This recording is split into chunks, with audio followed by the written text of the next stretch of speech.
Bonjour à tous. Aujourd'hui, nous aborderons enfin le concept du réemploi et de la réutilisation. Les meilleurs représentants de ces actions des 3 RV sont les ressourceries et les magasins de seconde main. Amélie va vous expliquer quelle est la différence entre une ressourcerie et un écocentre, ainsi que le concept derrière le réemploi et la réutilisation.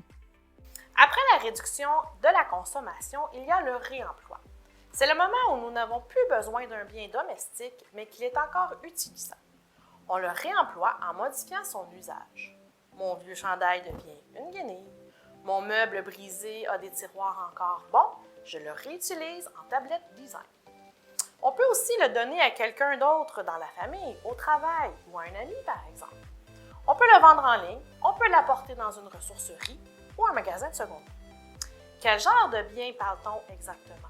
Des vêtements, de la literie, des accessoires textiles, des livres, des meubles, des électroniques, des électroménagers, des articles de cuisine, de sport, de décoration, de la quincaillerie, de l'artisanat, des bijoux. Mais qu'est-ce qu'une ressourcerie? En fait, elle récupère les biens domestiques réemployables. Elle les traite afin de les mettre en valeur et de répondre aux attentes des consommateurs, tout en prenant compte de la santé de tous.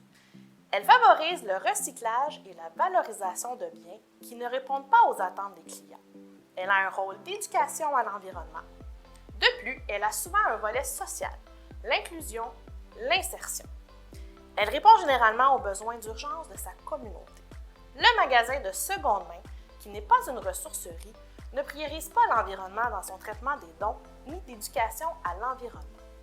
Il prend ce qui l'intéresse et vous revend ce qui est le plus rentable.